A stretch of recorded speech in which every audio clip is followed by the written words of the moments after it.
Oh, Welcome to the Aquarian Shaman Broadcast.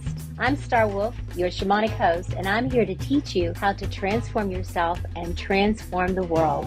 Twice a month, we'll be exploring how to develop shamanic psycho-spiritual practices to support transformation while expanding your energy field in a way that can also support others. Each episode offers dynamic experiential guidance and teachings on how to safely enter a natural altered state of consciousness using the sacred breath. Additionally, we will discuss the importance of integration and grounding this medicine into your everyday life. Stay tuned. We're about to create authentic embodied change that will surely grow corn for the future generations. Hello, everybody. This is Star Wolf, and I'm here today with my good friend, John Lee. But before we jump into the interview today, I want to go ahead, as always, and that is to burn a little sage. Now, back in the 60s, I burned some other kinds of things. But today, this is sage. And in many traditions, herbs, especially things like the white sage, actually has medicinal properties to clear our minds and to clear space. And it's a beautiful herb that I burn every day, even for just a moment, like now. And I take a moment, this is called visual prayer, to see the smoke go from this world, to put your prayers into the smoke and watch it go into the other world. And I've been doing this for close to 40 years. wow. And so far, I'd say it's been working pretty well. So sometimes it takes a little more hocus pocus and smudge, but it's a good way to start and to ask that we release that which no longer serves us. And like these beautiful swan feathers, we learn how to surrender and have more grace in our life. And then we also call in what's near and dear to our hearts and our holy longing.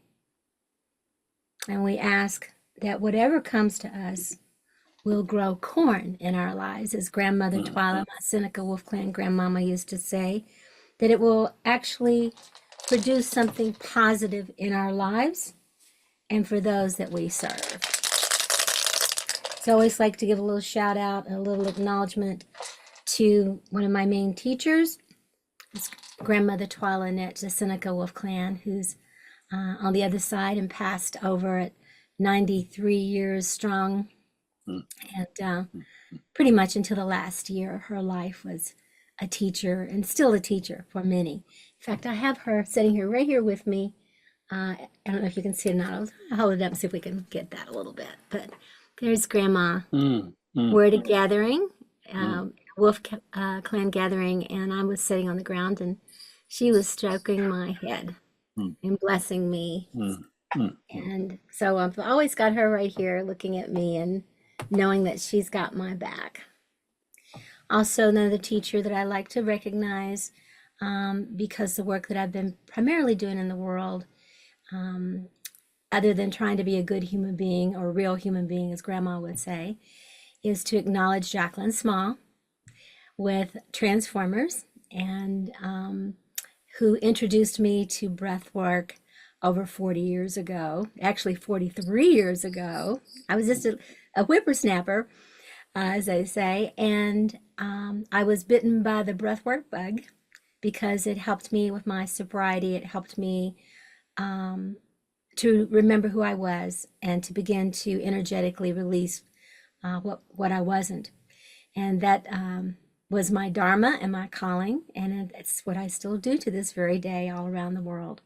So I'm very grateful, especially to those two teachers, and encourage people, if you haven't read about Grandmother Twyla Nitsch, or if you haven't read about Jacqueline Small, even though Graham's on the other side, and Jackie is still going strong, and I can't tell you her age because she doesn't tell you how old she is. She's still a femme fatale. But anyway, there's beautiful teachers living or in the other dimension, and both did a lot of writing and teaching. So just acknowledging that. And then had many, many teachers, but those are the two that are most prominent in my psyche at this moment. But today I want to introduce you to, and probably many of you will know this person already, this amazing human being. But I want to introduce you to my friend, my shamanic brother. I will call him that. He certainly qualifies in as aquarium. I started to say aquarium as an aquarian, maybe an aquarium too, but an Aquarian Uh, shaman uh, from all the things and places. I feel like Dr. Seuss of all the places he's been and all the things that he's done, uh, all his books. But I will say what's written right here, and I'm very modest, I might add. mm, But few writers have as diverse and impressive as Evita or Vita as John Lee. Oprah was one of the first to host Lee on the Winfrey Show. And of course, everybody wants to be on Oprah, but you did it numerous times, helping to catapult his first two trailblazing books, The Flying Boy, which was the first one that I read, Healing the Wounded Man, and The Flying Boy book number 2. The journey continues to the New York Times bestseller list. Hundreds of radio talk shows, including PBS, NPR, soon followed. As a result, Lee's reputation has continued to grow, making him known internationally as one of the early pioneers in the men's movement. In fact, in my world, you were the first man that I knew in the men's movement. mm, mm. Also in recovery relationships, anger management, and creativity disciplines.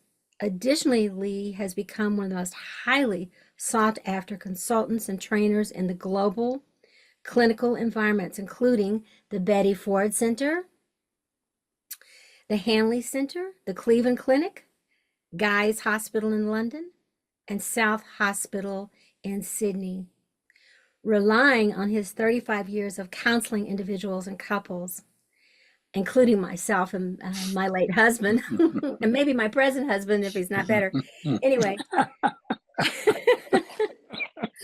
and conducting hundreds of workshops and seminars, Lee is also in high demand to address clinicians in keynote addresses nationally and internationally.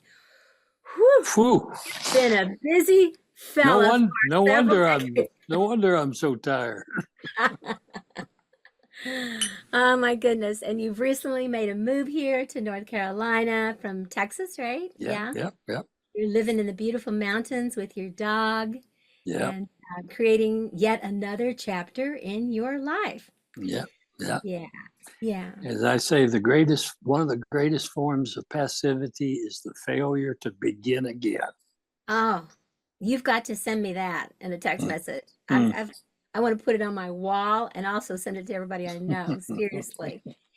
The Yeah, best part for me is that you're just, I think you're only about an hour from here, so we have that's right. yet actually gotten together, but we intend to have a meal and catch up, Mm. and we probably should allow a few hours for that. So, Yeah, yeah. but yeah, And so it's great to welcome see back. you, hon. And thanks for doing this and in this way. And the program sounds very interesting what you're doing. So, Thanks. and I've kept up with you, all these years. So it's delightful to be with you. So what do you want Mm. to talk about? Well, I want to talk about you. I Ah, want to, yeah. Yeah, this is an opportunity really, John, just to I really, I gave kind of the background of all the things that you've done and all the places you've been and the planetary surface that you have provided to this world and so many people. And starting out with books like, The Flying Boy and of course all the places that you yourself flew around to teach and all that sort of thing. And I'd really love to hear a little bit about you and just your background. What brought you to this path? Because this has been your lifelong path. mm, Like me, it's just been, 40, you know, 40 years. yeah, Yeah, me yeah. too. So, I know what brought me, I know my sobriety and, and my work, might being a hippie and all those things. But what called you to this? How did you find yourself on this path? And specifically some of the topics you taught about. Could you just take it away and tell us a little bit about that? Well, the truth is, hon, I don't know how I got here because my history and my family says I shouldn't be here. Mm. I should be in a double wide mobile home in North Alabama, having retired from a factory job or a construction job or farm like all my people have. So, so that's always stymied me in many ways. Is I don't know how I got here. Now, the other answer to that question is I got here through pain and suffering and disappointment and depression and addiction and despair, and that I wanted a way to. At first I just wanted a way to make it go away, all that stuff go Mm. away, and then I graduated to a place of, well, I want to make it manageable, and then I feel like I got to a place where no, I deserve more than manageable. um, and so now in my 70s,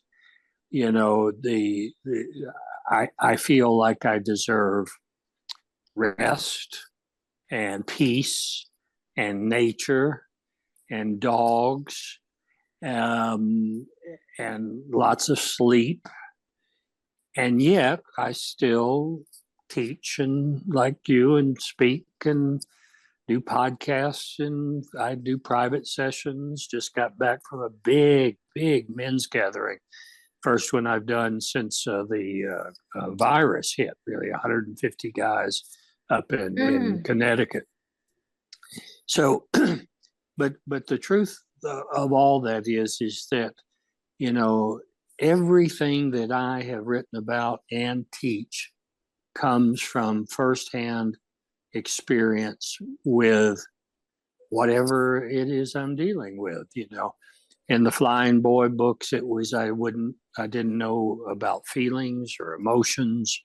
I didn't know how to express myself. And then I just, like you, I had so many good teachers. My God, the men and women that taught me how to navigate this world, you know, um, like you, I owe him everything. I owe him Robert Bly, Yeah, um, Robert. yeah, Dan Jones, Bill Stott.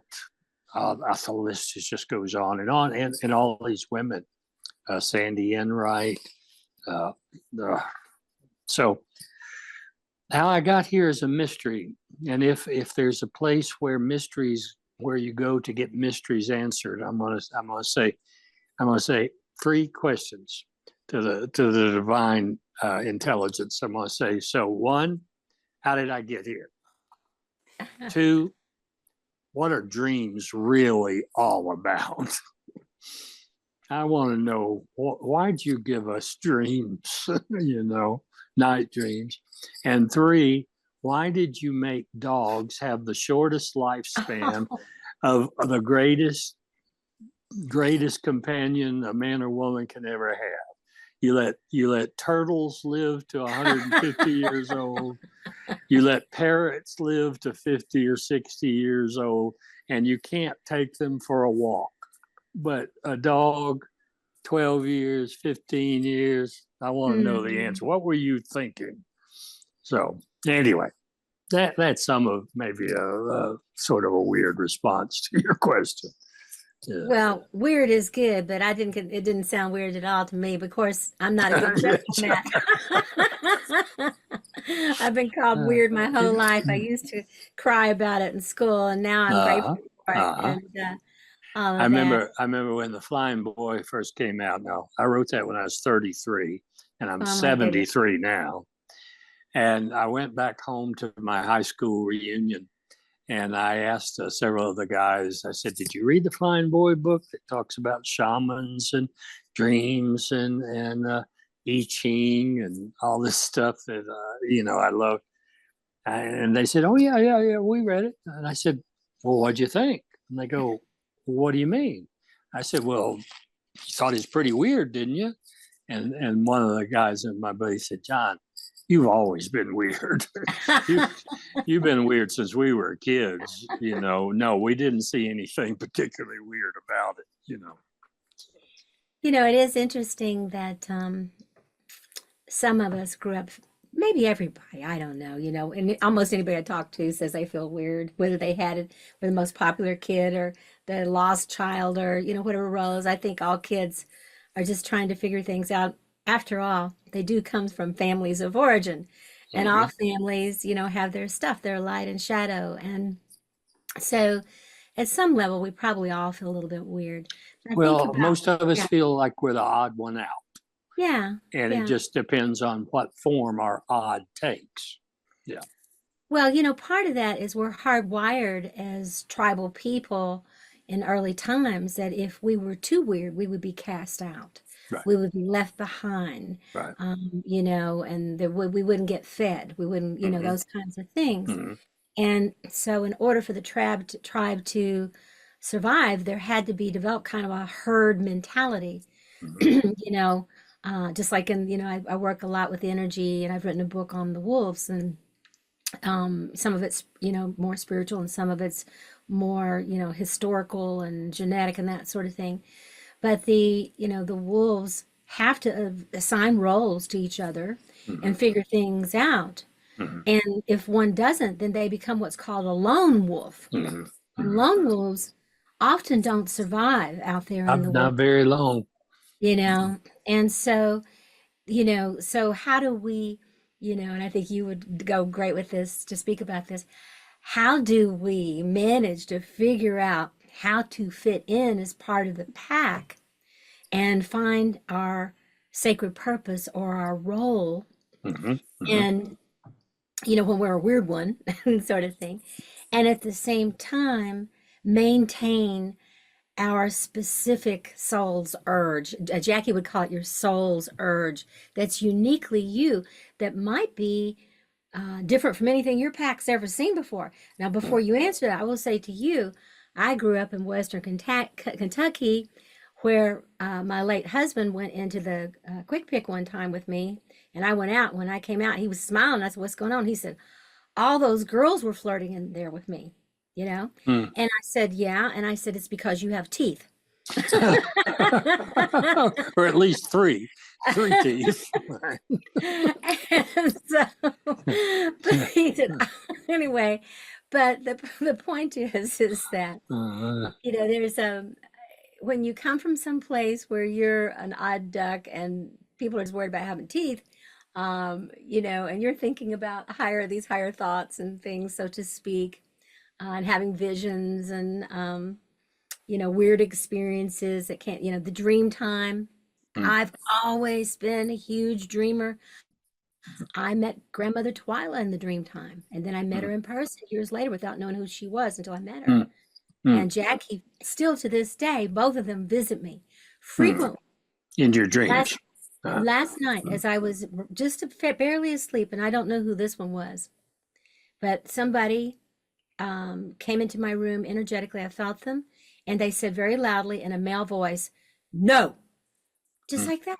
Hmm. And I sat right up. Hmm. I tried to go back and figure it out, and I couldn't. But what I thought was, I felt like that they weren't being ominous. I felt that they were offering me some sort of protection of some Hmm. kind and A setting a ground. premonition. Yeah, Premonition of what to say no to at that's some right. point in the near future. Yeah. Yeah. Absolutely. Yeah. And so I'm grateful for that.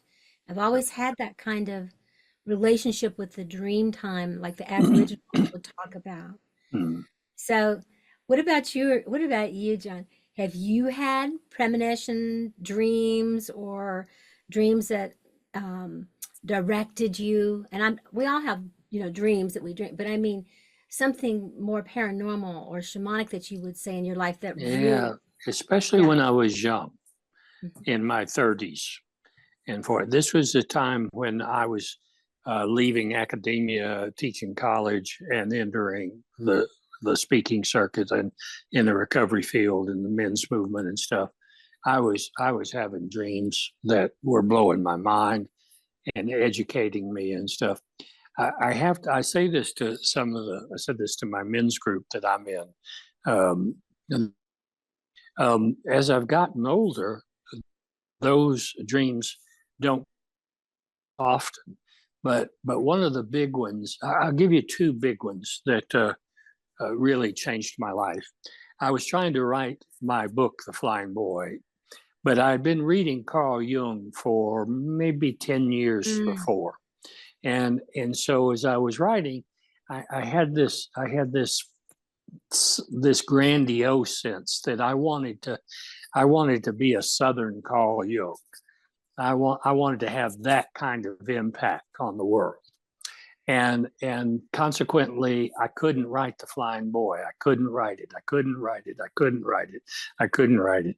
And then I had a dream where Carl Jung was in a mortuary. He was in a casket with an open casket. And I go to his casket and I kiss him on the forehead and I say goodbye. And the next day I wrote The Flying Boy, started writing The Flying Boy. And then about that same time, I had this dream where I'd been having repetition dreams of being in an insane asylum, being in a prison, being in a jail. I had those for years. And again, this was about the time that I was trying to write The Flying Boy. And one night I had this dream, repetition again. I'm in a jail cell and I'm holding on to the bars and I push on the bars and the door opens. And the warden and the priest and the jailer said, you could have left any time you wanted. It's always been unlocked. And that was another dream that helped push me into writing the first book. So to me, I mean, for 45 years, first thing I do every morning with coffee is go over my dreams, and still don't know what they mean after 45 years by half the time. No matter how many books on dreams I've read. And that's why I say, God, just what was that dream stuff really about? So. Somebody's having fun imagining us, isn't he? I think I'm going to give them these dream things, and then they're going to wonder their whole life what they really mean. I know. Maybe that's the reward if we're really good, or really they'll bad. Tell us. Maybe at the end, it's like, okay, wouldn't it be funny? Those dreams you had, those bizarre, wild dreams, they didn't mean anything. Didn't mean anything. Joke's on you. I remember I was working on my book on codependency, and I had a dream where I was swinging over a lake, having the most joyous few moments, and I saw a woman's hand rise out of the lake. And I thought, oh my God, she needs help. And so I had to make the decision, do I keep swinging joyfully or do I let go and go into the lake to see what it is?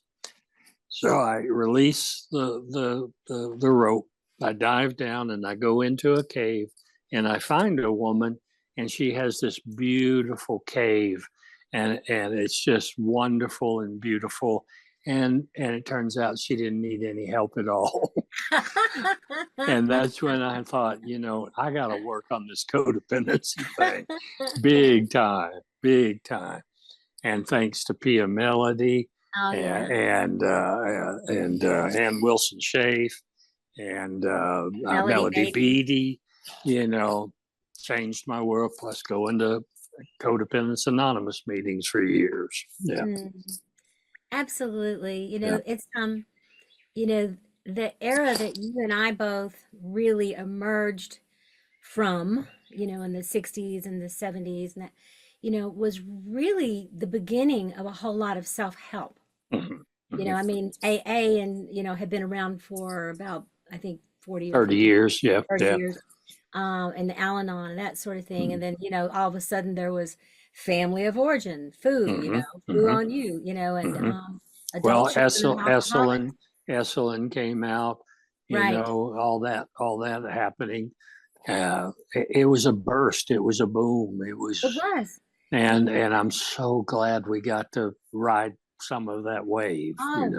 How awesome that we got to see all these 12-step programs, which I Mhm. frequented a lot of them during that time to check. I go, oh my God, I do have some Mhm. eating disorder. I didn't realize Mhm. that, Mhm. and, codependency, what's that? And I'm like, oh my God, I'm the queen, those kinds of things. I should Mhm. be, have a crown of, she who reigns over the world and, and decides what's good and bad for everybody and everything, that sort of Mhm. thing. So it was, on the one hand, it was, um, I remember I almost felt like it was a status symbol to be in so many recovery programs, because that's the opposite side of being humiliated, was to have the humility to say, me too. Mhm. We started the Me Too movement a long time ago, Mhm. Yeah, that's true. That's true. and then finally at some point, at least for me, I began to go like, something? I believe all these addictions are part of humanity and part of the journey. And while they're devastating and destructive and dysfunctional, as I learned more and more about the shadow Mhm. and really, went deeper into Jungian's work, Carl Jung's Jungian work, and really dove in. I had it here earlier. I was looking at the shadow book. I picked it up. And in fact, this is Jeremiah Abrams, who wrote The Shadow, Uh-huh. Oh, the Meeting beautiful the man. Shadow. Yeah. Uh-huh. Now he passed a couple of years ago, and Uh-huh. we were we were actually together before. Brad and I were together. We were together for about 6 or 7 years. We started Uh-huh. out teaching together at Esalen, the inner Uh-huh. child and the shadow, and then we fell in love and we were together. But Uh-huh. our shadows just couldn't get it together, and so he Lot really of shadow boxing. there was a lot of, we always laugh and said, well, there's a reason he wrote the Shadow book. Yeah. And Yeah. there's a reason that I was attracted to it. I was Yeah. pretty filled with light. Yeah. And Yeah. but it was fine. And we remained friends to the end. And he left us a little too soon. He was a brilliant man who wrote that Mhm. big anthology. Here it is, along with right here, Meeting the Shadow. Oh, yes, yes, yes, yes. I had that book. I Yeah, sure me did. too. I've got all the pages here Yeah. online. Dog-eared. Mhm. Dog-eared, because we Mhm. teach the shadow and the work here at Venus Rising that we do in our programs. And in fact, we won't certify anybody as a shamanic breath work. Everybody's doing breath work out there now. Everybody and their mother, come do this, do that. And I just kind of shudder just a teeny bit, maybe a little bit more, because we won't certify people as shamanic breathwork facilitators through our organization until they do family of origin work with us and shadow work with us and inner beloved, Mhm. and Mhm. then ask them if it's their sacred purpose. And Uh-huh. if they can pass through those initiations through our training, then we certify them and we teach them how to do the breathwork skills. Uh-huh. Because taking people into powerful altered states experiences Mhm. is something I learned in the 60s and 70s was not necessarily the best idea. Mhm. I'm glad I did it, came out the other side, but there's a different way to do this. Mhm. Mhm. So, Mhm. but anyway, back to you with the family of origin and the. Do you feel like that the family of origin work is essential to do if you're going to do shadow work, John? Absolutely, absolutely, absolutely. You know, we were so lucky to be exposed to that at such an early age. I mean, we're talking, in our 20s and 30s. Um, a lot of it's exactly what you said. Like for instance, in men's work, there's a lot of men out there who are claiming to do deep men's work, and they don't know who Robert Bly is, or Or who you are? James Hillman, or these. So it's kind of sort of a similar thing that you're talking about in terms of up. Uh,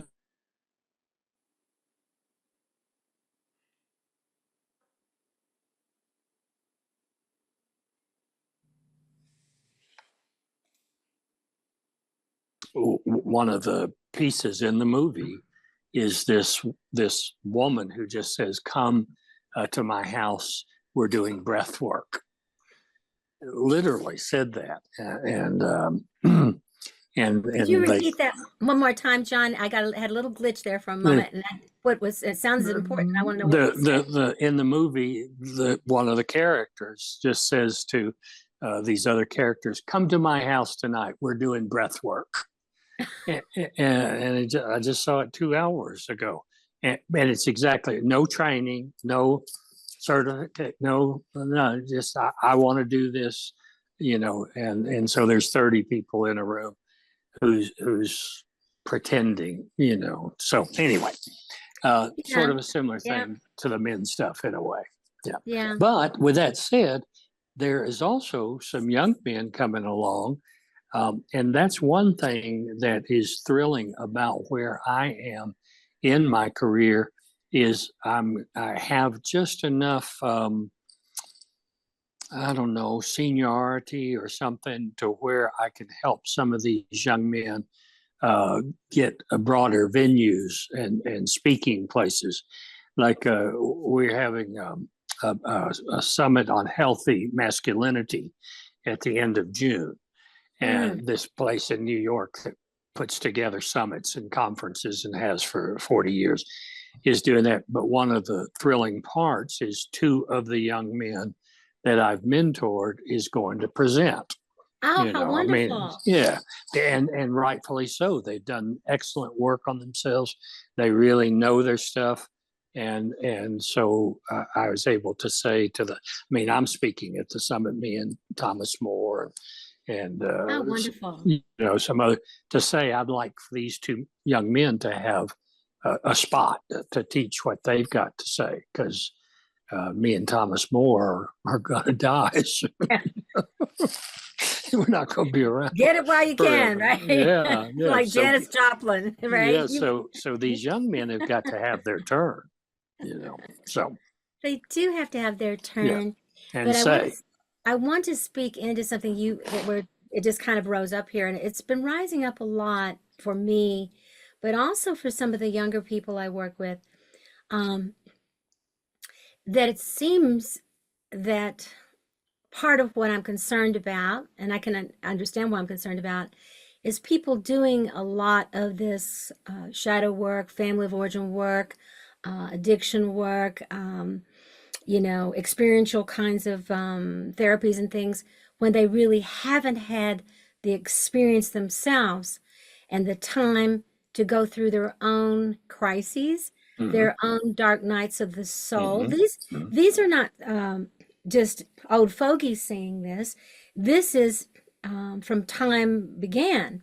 There's always been the quest and to go through like Joseph Campbell's work, mm-hmm, and there's always been this trajectory where you start out on that labyrinth, where you start out on that spiral path. And as a younger person, or it can happen at middle age, at different, but that you start out on that path to slay the dragons and to rescue the fair maidens, or the maiden made to rescue the fair male, or whatever, or any genders in between. But that there is a trajectory that one must go through, that where they must meet, their selves along the way. And that means that if they're going to do that, they're going to meet their inner parents and siblings, whether they were there or not. They're going to meet their school teachers, their religions or not, any of the things that they had or didn't have by omission or commission, and the impact so that they can take themselves apart, dismemberment, and go through that dark night of who am I, and that crisis really, that I call it shamanic psycho-spiritual crisis of just who the F am I, now. And if we don't go to that place, I don't know that we can really step into the soul versus the ego, to fully have that soul connection. And then from there, sacred purpose arises. And from that, it's from our own experience and studies and initiations, some of them ugly, some of them beautiful, but they're all beautiful in the end when we have the eyes to see. But it becomes our medicine. And from there, we teach with a loving authority, not a Well said. patriarchal, Well or said. not, but a loving authority of love and true wisdom. And when people pop up all over and sell themselves short all over the social media and stuff, that they're a master this or that or whatever, or come over and breathe, they don't have a lineage, John. Right. No, that's right. They don't. They That's don't have exactly that. right. Could you speak into that about the Yeah. importance of Yeah. having a lineage in order to be an authentic Yeah. healer and guide for others? Yeah. See, up until 100 years ago, we as a society lived in a vertical society. And by that, it means that here's the son, here's the father, here's the grandfather, and here's the great grandfather. It goes this way. Now we live in a horizontal society where the 20-year-old looks, sounds, and feels entitlement the same way a 60-year-old would. Mm, You follow me? I See, do. this 25-year-old says, I should be able to go do breath work as well as the 60-year-old go. Well, why should you? Because we live this way now. We don't live this way. The other way, in a way, both of us did this in the arts and creativity. There was the apprentice, the journeyman, and the Mm-hmm. master. Again, this vertical society. Well, that's gone. I mean, that's gone. That's why a 25-year-old will say, I'm going to go run a men's group. And I go, you sure about that? Have you apprenticed with anybody? See, like you did with Jackie Small and your grandmother teacher, and me with Robert Bly and these people. I mean, they're 25, 30 years older than me, taking me along with them, That's right. And so I'm speaking to most of my work right now is under the heading of well, I've given several webinars and lectures called The Odyssey of Aging, moving from hero to elder, Beautiful. and bringing this notion of verticality back. Like, okay, you want to do this? Are you willing to apprentice? And are you willing to trust that I'll know when you're ready to go to journeyman? And trust that I'll know when now you're ready, which is kind of what I've done. As I said a minute ago, here's two young men that have done their work. They've worked with me. They know their stuff. Now give them a format to speak, Yes. Yes. But There's I've recognition. met young men who go, no, I want to do it right now. I go, Mhm. sorry, you're missing the point. You're missing the Right. point. One of the things that I'll share with you about, especially in the men's work, an interviewer said to me not long ago in an interview, he said, the original men's movement was consistent of teachers. Y'all were teachers. And most of us had actually been academic teachers prior to it. Robert Moore, me, James Hillman, Thomas More, all these. And now what we have in men's work is influencers. I hate that word. I'm sorry. Me too. But when he said it, I said, you're exactly right. They're not teachers. They're influencers. They Right. want 50,000 people on their TikTok. Right. We wanted 50 guys in a circle. And we We're settled for willing to 20 do some inner work, right? and we settled for 25, Right. So Right. that's kind of a piece too that's sort of in there. No, I really hear that. And, I have a lot of young people that I work with too. And so anybody watching this, I don't want you to think that we're too old fogies, Ageist, yeah. because I know that at a very early age in my 20s, I had elders recognizing me. Mm-hmm. And in my mid 30s, I had grandmother Twila said to me, "You're a little grandmother."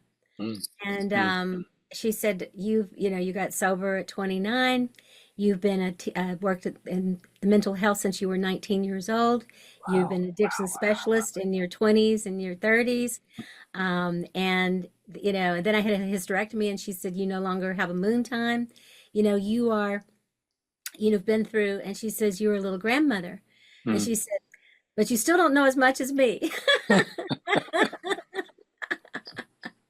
You know, and Uh, so, and but she really, you know, my teachers, I was eager to have them as teachers, and I was eager to learn from them.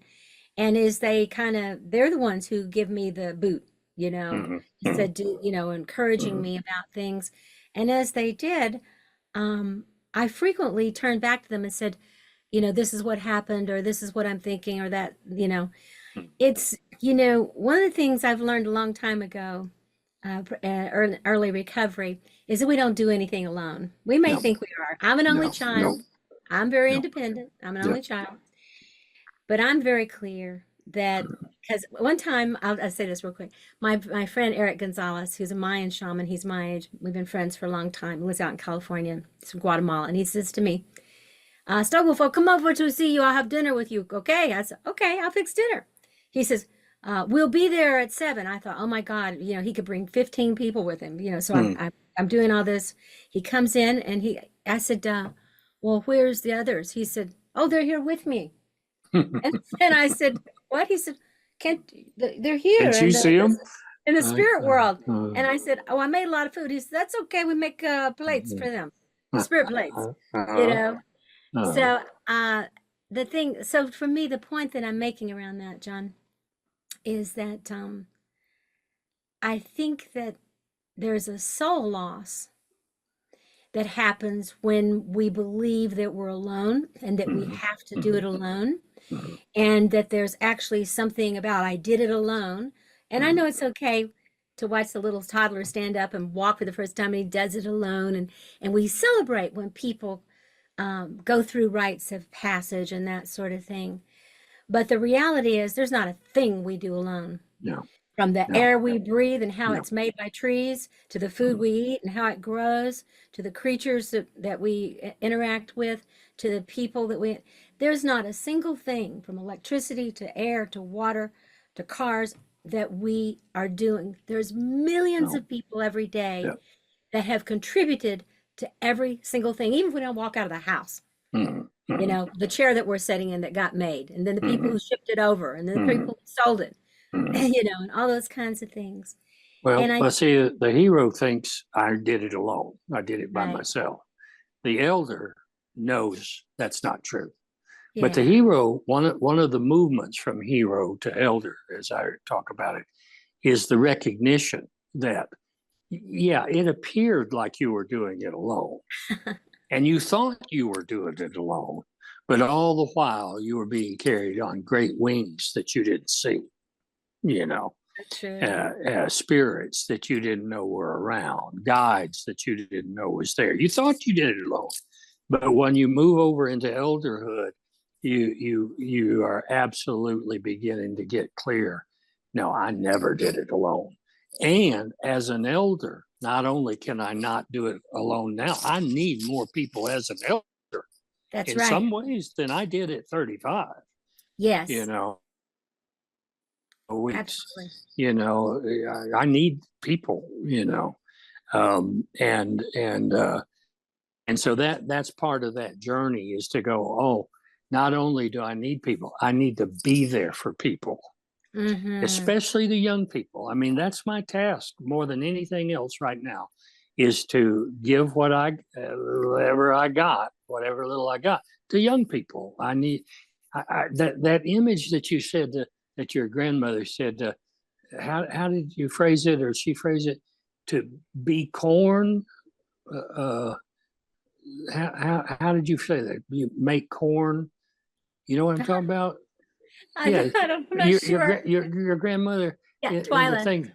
Well, she talks about things, if you want to, you know, about um anything you do in life, you want it to grow corn. That's what it is. Yeah, Yeah, anything. That's what I was getting at. to grow Anything you do corn. in life, you want to grow. You You want want it it, to you grow don't want corn. it to be It's a just beautiful, garbage, beautiful you image. know, because and Beautiful. the whole basis behind that is that if you grow corn, you You can feed people, you can feed people. right? She said if it doesn't grow corn, she said start with, no matter how intriguing it is or how mesmerizing or tempting it is, honey, if it doesn't grow corn, keeping don't waste your corn. time on it. Well, I Thank the love people that. and walk the other direction. I You love that. know, If it doesn't grow corn, yeah, that is beautifully simple, elegant it is. way It's of kind of saying a it. Yeah. shorthand, isn't it? It's kind of Yeah. like because somebody say something to me, I'm thinking about this, I'm thinking about that, I'm thinking about that. I'm like, okay, is Is it that going to going to grow grow corn? corn? Is it going to Wow. feed you or others in some way? That's beautiful. That's beautiful. Yeah. Okay, hon. Well, it sure has been a pleasure talking to you this way Well, and listening. we've got a few more minutes, believe it or not. Yeah. Well, where would you like to go next? Well, that's what I would like to ask you, John. I mean, I know that you've moved here and you're moving things in a different direction and you've got your dog there and that sort of thing and you're settling in still. You Mhm. pulled your roots up. So, Uh-huh.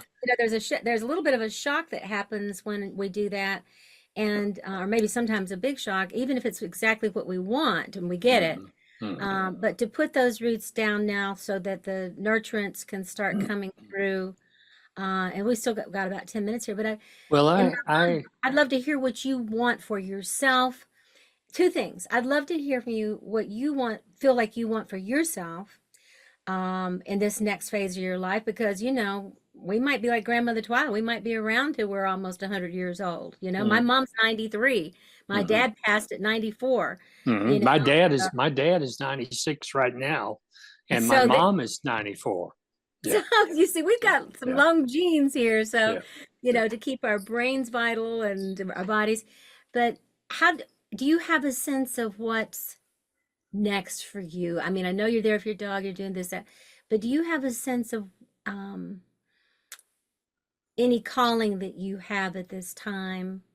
Or is this more of a time now to rest and to kind of, reboot and to be on your own vision quest or whatever? Mhm. And this is important because I have a lot of younger listeners, but I also have a lot of people our age who are looking at us and saying, Mhm. okay, they Mhm. look pretty good. They're hanging Mhm. in there, Mhm. you Mhm. know, and, Mhm. and, am I over, am I done or is there, that sort of thing. Mhm. I Mhm. feel like in some ways, even though it's slower somewhat, I don't feel done. Yeah. Yeah. No, I'm not done. I'll tell you a couple of things that I'm writing about and teaching. One is I'm calling it I'm practicing the psychology of subtraction. All my career has been and really all of American life is based on the psychology of addition. I want more. I want more. I Mm, want this. mm. I want fame. I want money. I want a nice house. I want a nice car. It's all about addition. You want to be an And influencer. yeah, there you go. There you go. And now my working philosophy is no, I want to subtract. I want Mm, to subtract everything that's inessential to where I am now. So as a way I sold everything out of my house in Austin. I gave away all my books, 3,000, 4,000 books. wow. I moved to when I left Tuscaloosa when I was teaching college there and moved to Austin. I rented the smallest two-wheel U-Haul they have to move to Austin. When I left Austin 12 weeks ago, I rented the smallest U-Haul two-wheel that they have because I subtracted it all. I really am both internally and externally going, what do I no longer need? What does not serve me anymore? Let's get rid of it. Let's get rid Mm, of it. So that's part of it.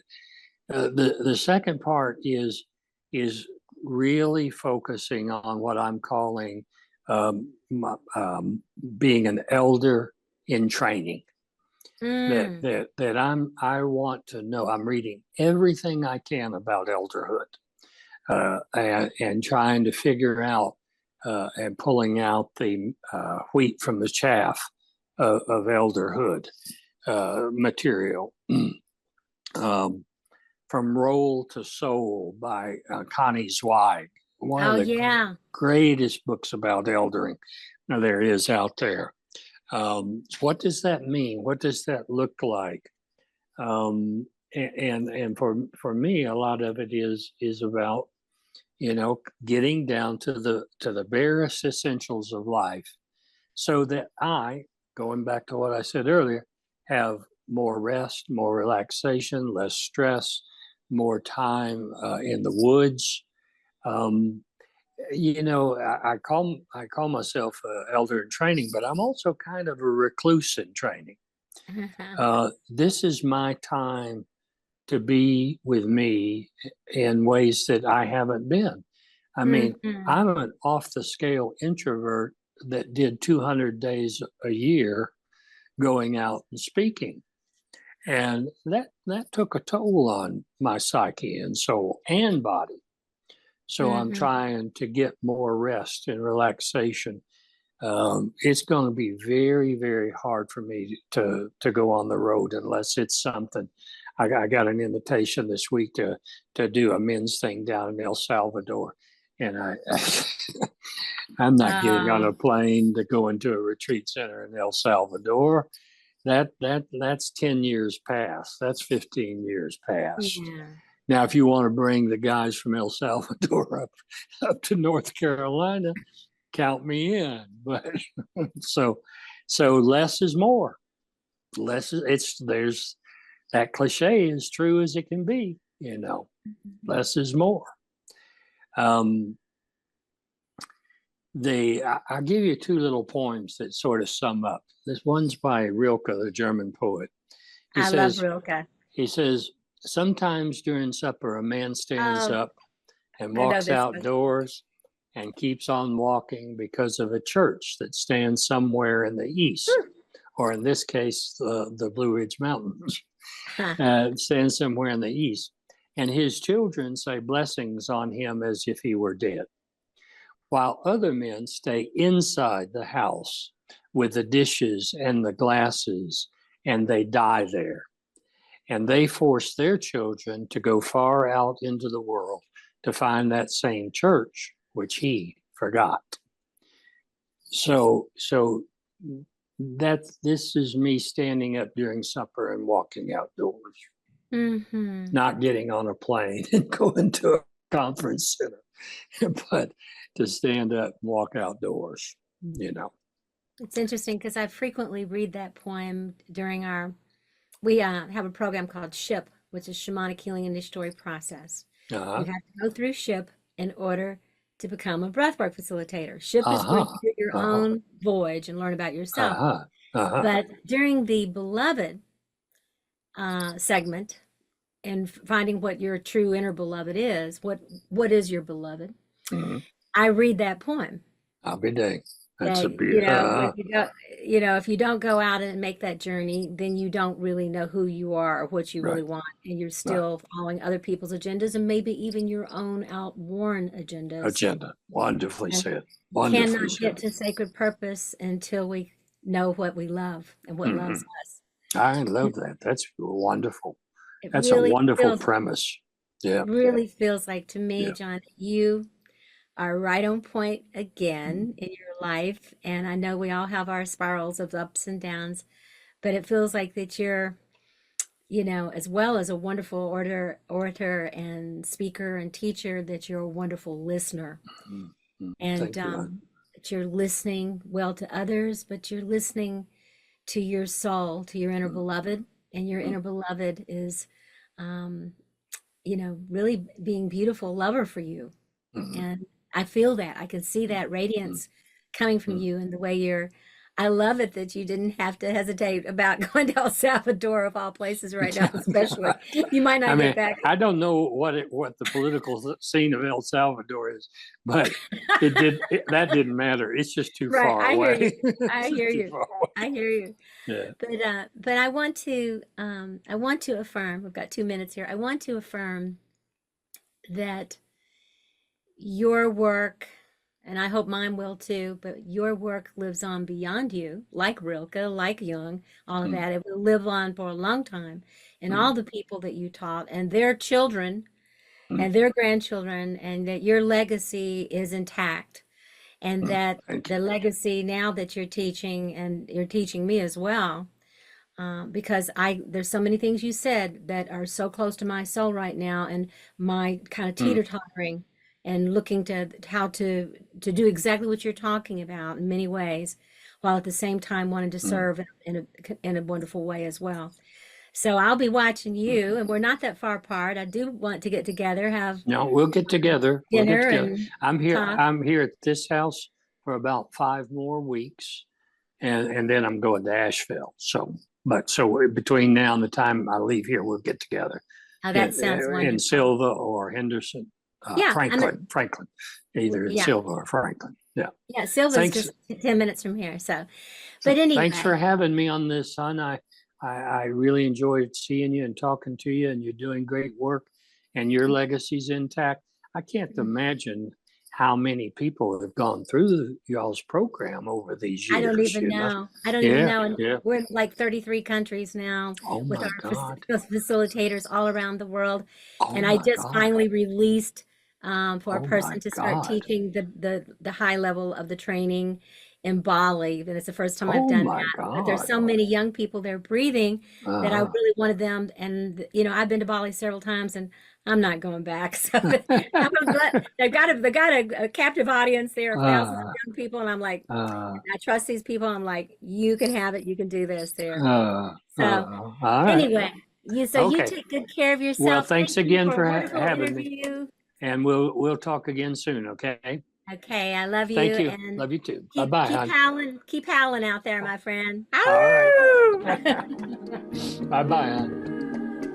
This is Star Wolf, and you've been listening to the Experiential Aquarian Shaman broadcast. Transform yourself, transform the world. Join me every second and fourth Tuesday at 2 p.m. Pacific on Transformation Talk Radio to awaken your inner Aquarian shaman. Never miss an episode. Subscribe to my channel and connect with me on social media at Linda Star Wolf. For more information about my offerings and trainings, visit shamanicbreathwork.org. Thank you for taking this special time to journey with me.